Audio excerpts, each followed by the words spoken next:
My lecture today is the Aryan Invasion of India myth.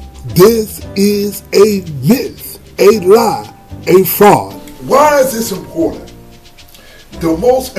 This is important because we show you, based on science, history, that the Japanese Buddhist sects are teaching racism and ignorance. Now, let me get into this and show you how the SGI, Nichiren Shoshu, and Nichiren Shu are teaching racism, and they're teaching a Buddhism of white superiority. My first example is, I want to show you the book. It's called Introduction to the Lotus Sutra by Shinjo Shugoro. Now, I recently purchased this book when I was thinking of joining the Nichiren Shu organization. Now, in the book, in the introduction of the book, he writes, quote, "The sutras were originally written in Sanskrit, the sacred language of India." Now, understand, this guy is promoting racism when he calls Sanskrit a sacred language.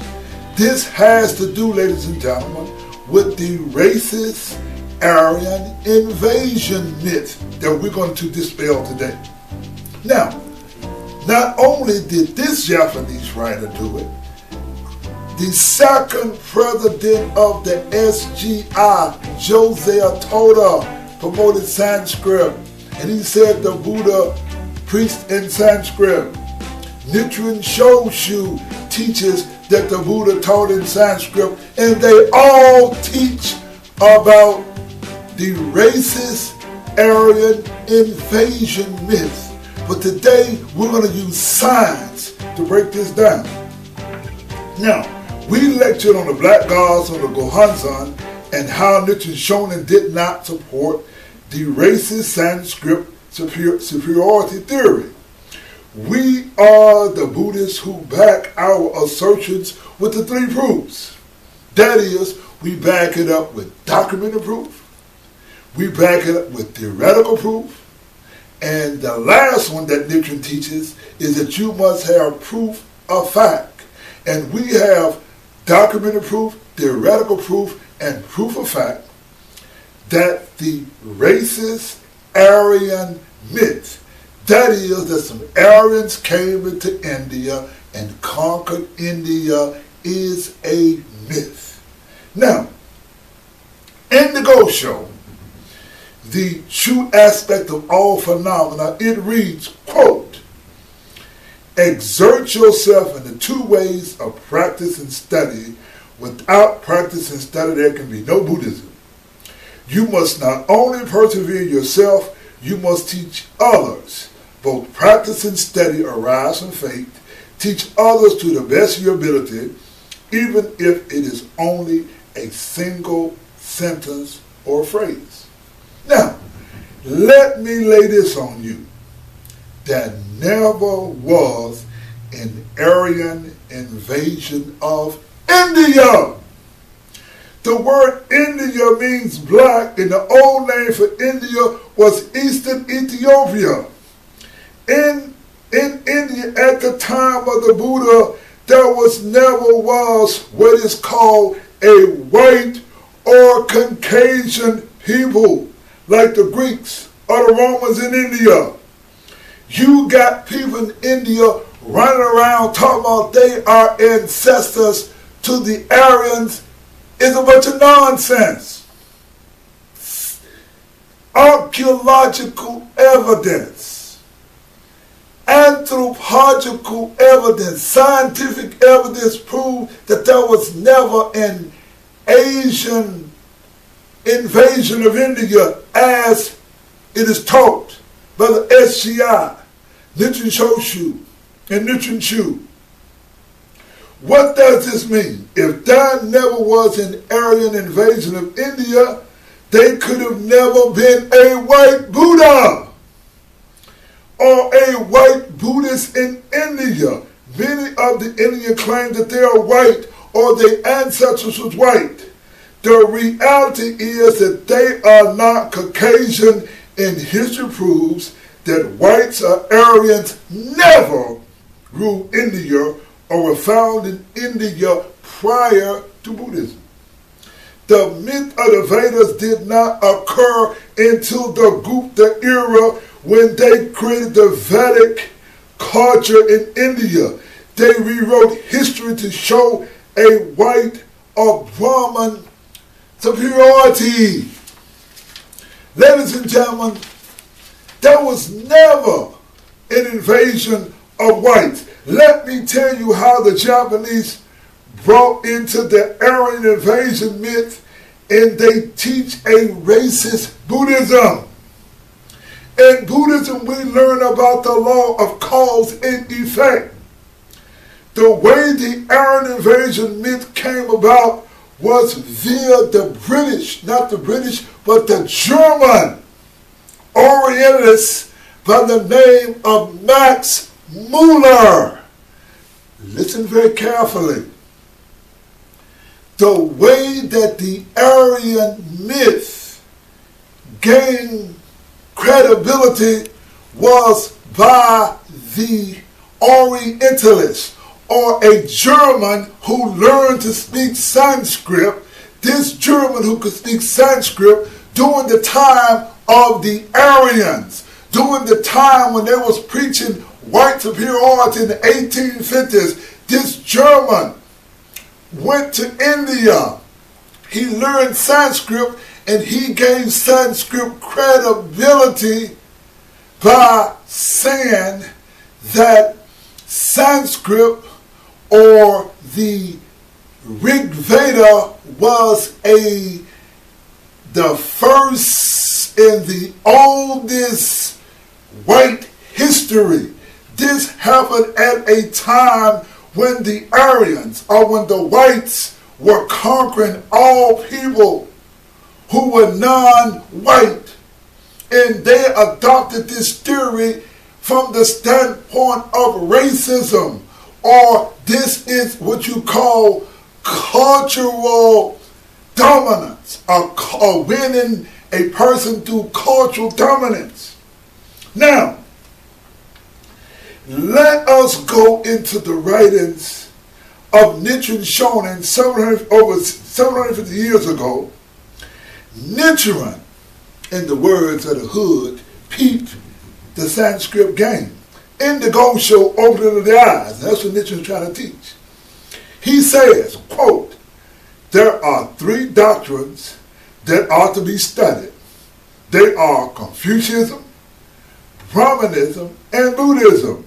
Further, he writes in the same Go Show, quote, he says, to illustrate, in the period before the appearance of Buddhism, the proponents of the non-Buddhist teachings in India were not so bound up on their own views, but after the appearance of the Buddha, when they had listened to and observed the Buddhist teachings, they became aware of the shortcomings of their own doctrines. They then conceived the clever idea of appropriating Buddhist teachings and incorporating them into their own doctrines. As a result, they fell into even deeper error than before.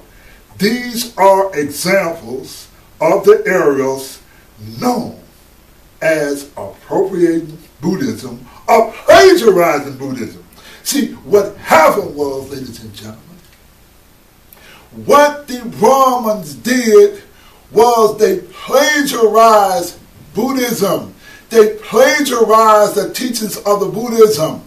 They incorporated the Buddha into the Hindu pantheon, and they took over Buddhism and they plagiarized it. They appropriated Buddhist teachings. Nichiren Shoshu peeped this game over 750 years ago.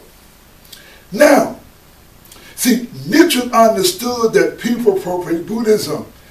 What the white races did to Buddhism was give credence to the racist Hindu Vedics, who appropriated Buddhism, changing it from black to white. Ancient Japan was not racist like Japan is today. We must understand that when Japan adopted Western culture, Japan adopted all the racist views from white races in America. Japanese adopted the racist education. In Japan, they watch Tarzan. To this day, the Japanese love Little Black Sambo. You see Little Black Sambo dolls, Little Black Sambo on the keychain, on the cell phone. Little Black Sambo is accepted in the Japanese culture, and they think that is okay about Little Black Sambo. Now, when Buddhism arrived in Japan around 600 AD, it was a black religion. Look at the black cosmic Buddha. Look at the black gods on the Gohanzan. The first shogun of Japan, Sakanari no Tamaro, was a black man. Black people were part of early Japanese culture.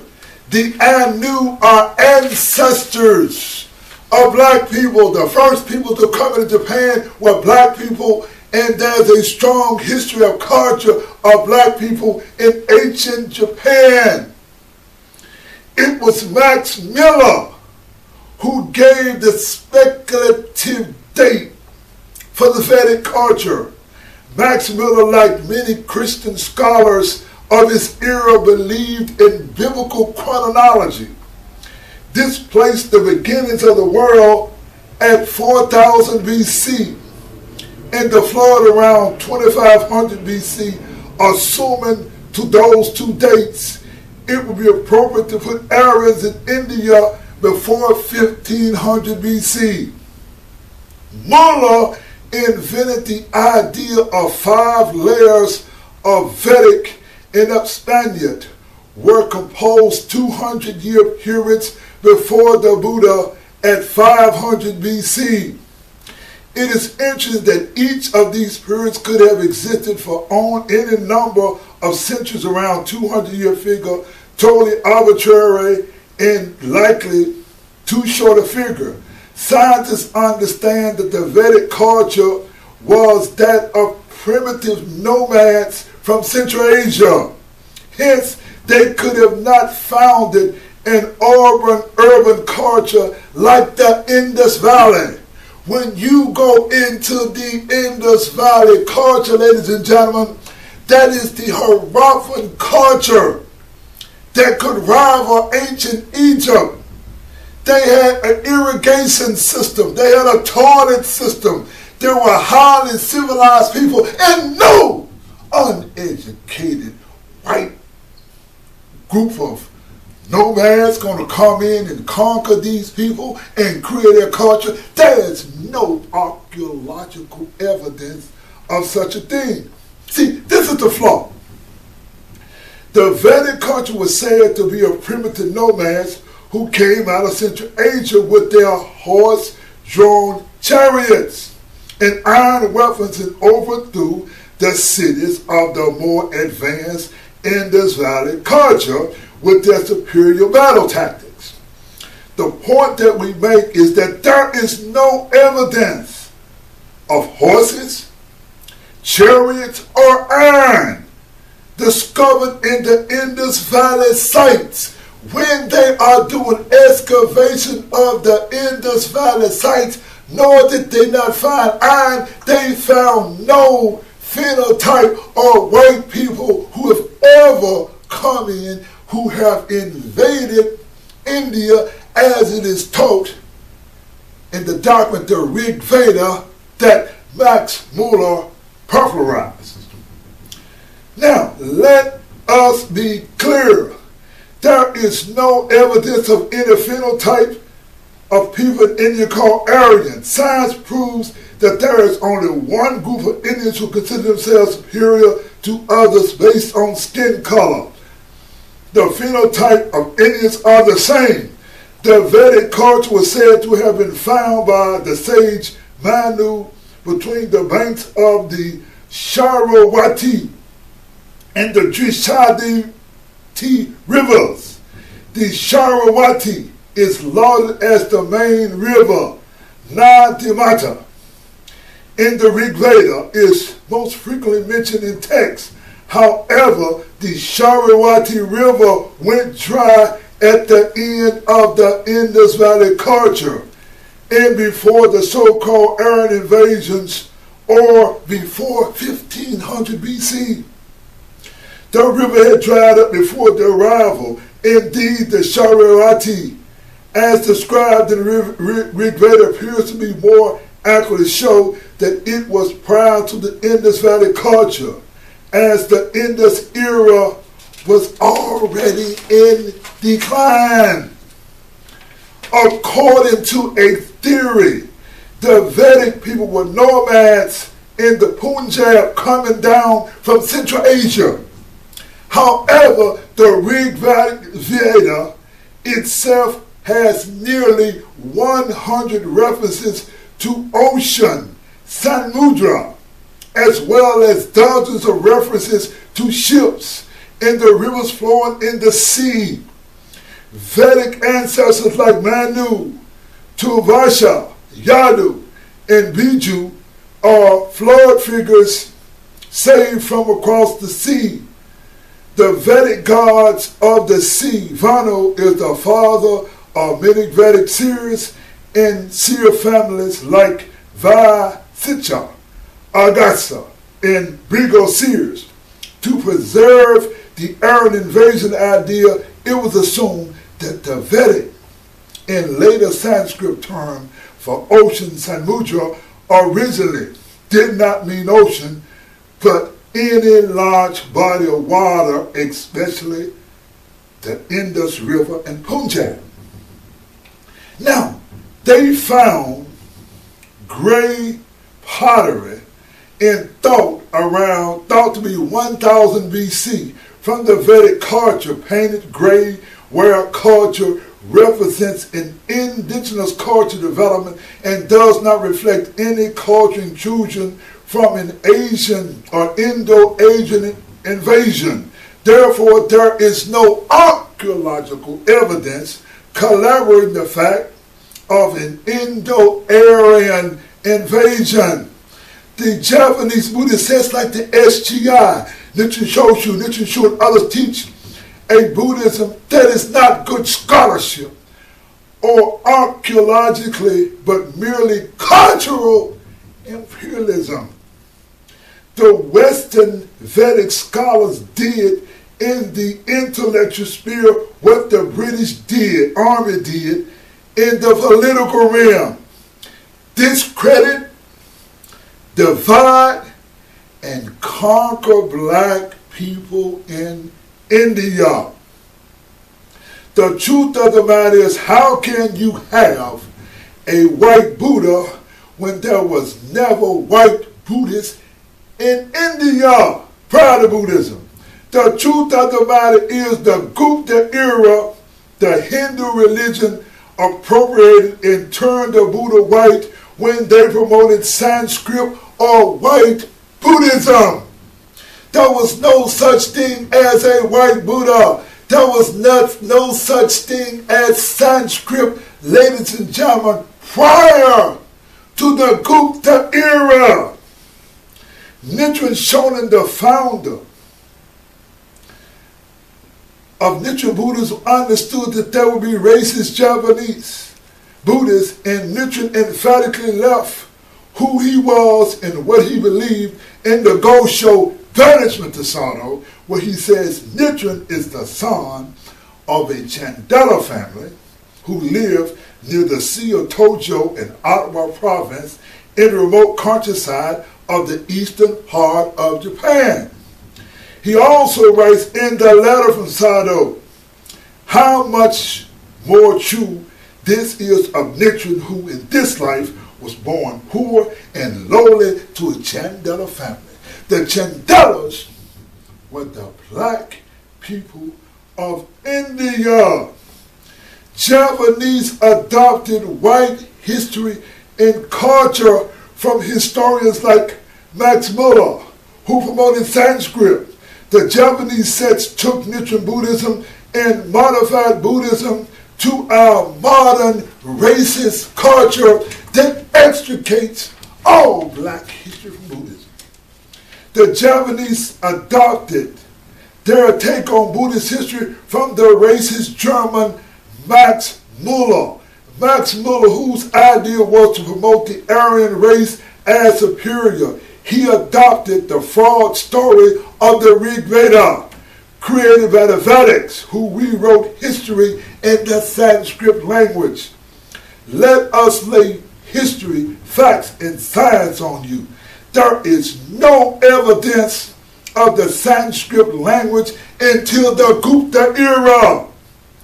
The first recorded Sanskrit writing is the Rudra Dina.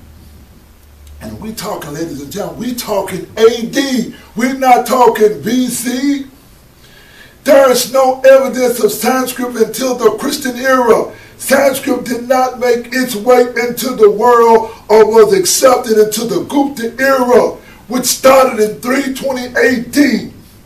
The Rig Veda was not written until AD. The Vedics rewrote history and they created a fraud called the Rig Veda.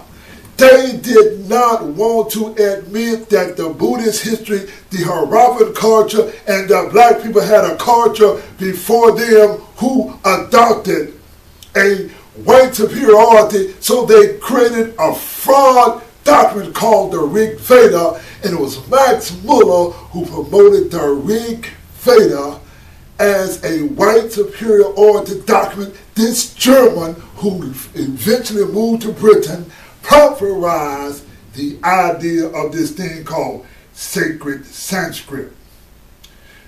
White Aryan Max Muller, who was a scholar, promoted Sanskrit, told the Aryan white people, our white history starts in India. He gave credibility to the Rig Veda. British general and archaeologist Alexander Cunningham found the Harappan ruins. He was over it. Science came in to prove that there was no Aryan invasion. There are no bones, writings, just lies, lies, lies. No white people ever came into India. At the time of the Buddha, they were all black empires. The Brahmins had communities, however, during the time of the Buddha, or before the Brahmins had influence, but no political power. The Koshalan empires, that's where the Buddhist mama comes from. The Shinshu Nagas, the Nagas, and later the Miriams ruled India. It was Miriam King Asoka who propagated Buddhism. There were no racist castes living all over India. Moreover, there was no Sanskrit or Brahmins in power before or after the death of the Buddha until they got rid of the black kings. The first white man who tried to come into India was Alexander the Great. And Alexander the Great came up against the Nadas. And these brothers were so bad, they had like 80,000 elephants, and Alexander had horses. And Alexander, they set up and had 200,000 folk, and they was going to attack. Alexander was going to go up against them, and they were waiting on him. And Alexander said, hell no, I ain't going to fool with these brothers. And the Nadas turned Alexander away, and after that, the Miriam Empire came in, and the Miriams conquered the Nadas, and the Nada king and his grandson, King Asoka, became Buddhist, and he spread Buddhism all over the world, including to Greece and Iran and Iraq and in Africa. Buddhism was in Africa 1,000 years before it even got in Japan, but that was never an Aryan invasion. It was Max Muller who gave Indians credibility. They were not considered white or Aryan. However, the British conquered India. They used race by putting the Brahmins in power. Max Miller, with the white establishment, promoted Sanskrit, written Rig Veda, as the oldest white document. The Japanese went along with the racist white theory of the Aryan Invasion. The SGI, Nichiren Shoshu, Nichiren Shu, followed the racist teachings by extricating all black history from Buddhism, and they all promote Sanskrit and promote the Aryan Invasion fraud. We Black Buddhists come with the facts. We come with the facts, ladies and gentlemen. Wasn't no Aryan invasion, wasn't no Rig Veda, wasn't no white folk in India. The Buddhism, the black religion, is black people, and it wasn't until the Gupta era that Sanskrit even came about, over 500 years after the death of the Buddha. And these lying guys gonna sit up and tell you something about some sacred Sanskrit. They telling you a sacred lie. Let me bring this lecture to a close. Them jive mother hubbards, they won't break my country. Them jive mother hubbards, they ain't my brothers. Them jive mother hubbards, them jive ain't my cousin. They don't break my country. Them jive mother hubbards, they don't break my cousin. Them jive mother hubbards, they don't break my cousin. Them jive mother hubbards, they don't break my cousin. Them jive mother hubbards, they don't break my country. Buddhism is a religion of unequality. The Japanese practice of Buddhism are superiority. Black people, the Buddhist sect called the SCI. Them black people are black traitors. They deny black history and worship a Japanese called Daisaki Keita. I'm the one that said the Keita's wrong. The Buddha was no Aryan. Daisaki Keita don't teach no true Buddhism. He teaches Japanese nationalism. Black Buddhists need to see the movie called Selma. Perhaps these blacks can get a sense of black pride. They need to see how those who fought for equality laid down their lives